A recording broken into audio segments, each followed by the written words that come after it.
Pievienojot automašīnas, kuras vēlaties izīrēt sadaļā Auto katalogs. Parādīsim, kā varat pievienot vienu no savām automašīnām. Ja jums ir vairāki vienādi auto, pievienojot to tikai vienu reizi. Par vienādiem auto var uzskatīt, ja tiem sakrīt šādi parametri: marka, modelis, kategorija, virsbūves tips, sēdvietu skaits, dzinēja tilpums, degvielas veids, ātrumkārbas veids, kondicionieris. Ja kāds no šiem parametriem neskrīt, tas jums ir jāpievieno kā jauns auto. Sākumā pievienojot auto attēlu galeriju.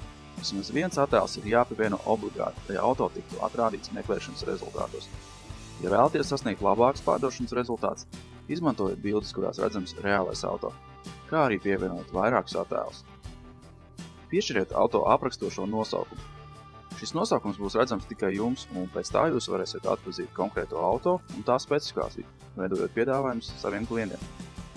Izvēlēties jūsu auto vai auto grupai, tātad vairākiem vienādiem auto, atbilstošu vecumu piedalījumu. Ja pievienot tiek auto grupa, tad visiem auto šajā grupā ir jāietilpst šajā vecuma dalījumā. Izvēlēties auto klases dalījumu. Pēc šī dalījuma nomnieki varēs atrast sev piemērotu auto meklēšanā. Norādiet auto ražotāju un modeli. Ja gadījumā jūs nevarat atrast vajadzīgo modelu sarakstā, izvēlēties izvēlni cits un pievienojiet to no jauna. Norādiet sēdvietu skaitu, vienmēr kopējā skaitā ieskaitiet arī autovadītāju. Pievienojiet dzinēju tilpumu. Ievietojiet to vienādā formātā, piemēram 2.0. Norādiet degvielas veidu un vidējo degvielas patēriņu. Degvielas patēriņa lauks nav obligāts, taču to ir ieteicams pievienot, jo dažkārt klienti vēlas zināt šo informāciju. Norādiet ātrumkārbas veidu un ar to tad auto parametru ievadu būsim pabeiguši. Tālāk pievienojot pakalpojumus, kas būs iekļauti jūsu sākuma piedāvājumā šim auto. Lai panāktu vislielāko atdevi, veidojot šo piedāvājumu līdzīgi tam, kādu jūsu klienti izvēlās visbiežāk. Un tātad, norādiet, vai jūsu piedāvājumā ir iekļauta vadītāja civiltiesiskā atbildība. Norādiet, vai ir iekļauta apdrošināšana, kas atbrīvo nomnieku no pienākuma maksāt pilnu cenu par jebkādu bojājumu, kas nodarīts jūsu auto. Ievadiet nomnieku faktiskas summas lielumu. Ja piedāvājat šādu veidu aizsardzību, vērtība šajā laukā ir jānorāda obligāti.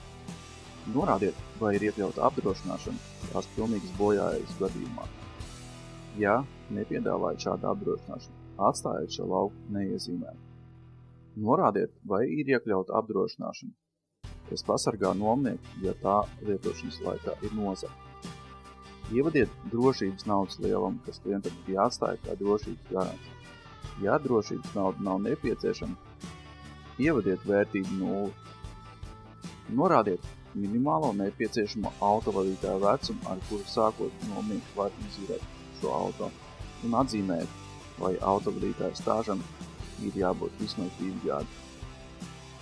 Norādiet minimālo dienu skaitu, kas ir nepieciešams, lai lietot šo auto.